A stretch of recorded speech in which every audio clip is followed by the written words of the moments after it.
একসময় দেশের অর্থনীতির প্রধান চালিকা শক্তি ছিল সোনালী আঁশ পাট, কিন্তু সাশ্রয়ী ও সহজলভ্য প্লাস্টিক পণ্যের অবাধ ব্যবহারে এখন হারিয়ে যাচ্ছে সেই ঐতিহ্য।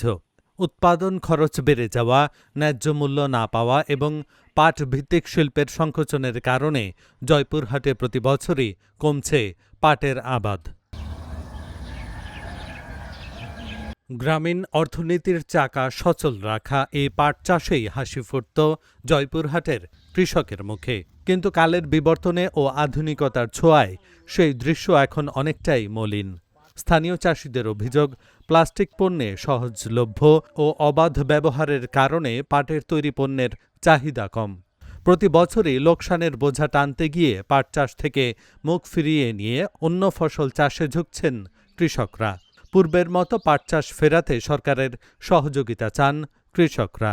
পাট আবাদ করার পর যে আমরা যে জাগ দিব, তো পানিরও সমস্যা, তো পানিও পাওয়া যায় না, জাগের সমস্যা। পাট দিয়ে আগে অনেক কিছু তৈরি হতো, এখন আস্তে আস্তে প্লাস্টিক আসার পর পাটের চাহিদাটা কমে গেছে।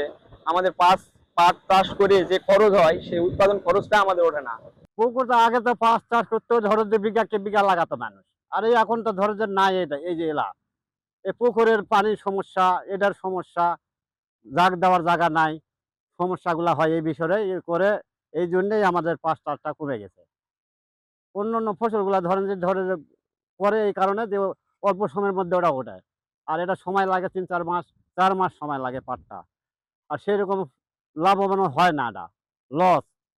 এই জন্য ফসলগুলো আমাদের কমে গেছে। পাট চাষ করতে খরচ বেশি এবং ওই পাট পচানোর জায়গা পাওয়া যায় না, কীটনাশক এগুলো সমস্ত দাম বেশি, কিষানের দাম বেশি, যার জন্য কৃষকের পড়তা হচ্ছে না, জন্য পাট আবাদ করে না।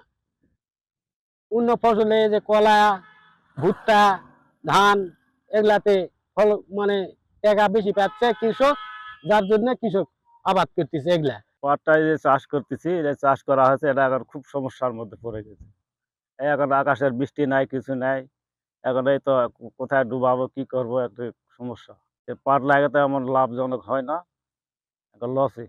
নানা রকম সহযোগিতার আশ্বাস দেন এই কৃষি বিপণন কর্মকর্তা। প্লাস্টিক পণ্য পরিবেশ দূষণ করে থাকে। এই পরিবেশ দূষণকে নিয়ন্ত্রণের জন্য সরকার পাটজাত পণ্য ব্যবহারের উপর গুরুত্ব আরোপ করেছে। আমরা আশা করছি জনগণের ভিতরে সচেতনতা সৃষ্টি হলে পাটজাত পণ্যের ব্যবহার বৃদ্ধি পাবে এবং কৃষকও পাট উৎপাদনে উৎসাহিত হবে। এতে করে পাটজাত পণ্যের যখন ব্যবহার বৃদ্ধি পাবে, এতে করে কৃষি বিপণন ব্যবস্থার উন্নয়ন ঘটবে বলে আমরা প্রত্যাশা করছি। পাট ভিত্তিক শিল্প কারখানা কমে যাওয়ায় চাষ কম হচ্ছে জানিয়ে পাট চাষ বাড়াতে নানা রকম পদক্ষেপের কথা বললেন জেলা কৃষি বিভাগের কর্মকর্তা। কৃষি বিভাগ কৃষকদের সার্বক্ষণিকভাবে এর রোগবালাই এবং উৎপাদন পদ্ধতি নিয়ে পরামর্শ দিয়ে যাচ্ছি এবং কম পানিতে কিভাবে এটি পচানো যায় বা এর রিবন রেটিং এই পদ্ধতির বিষয়ে কৃষকদের সচেতনতা বৃদ্ধিতে আমরা কাজ করে যাচ্ছি। পাট চাষের হারানো গৌরব পুনরুদ্ধার করে পূর্বের মতো দেশের অর্থনীতিতে চাকা ঘুরাতে সরকার দ্রুত পদক্ষেপ নেবেন, এমনটাই আশা কৃষকদের। Dhaka journal news desk.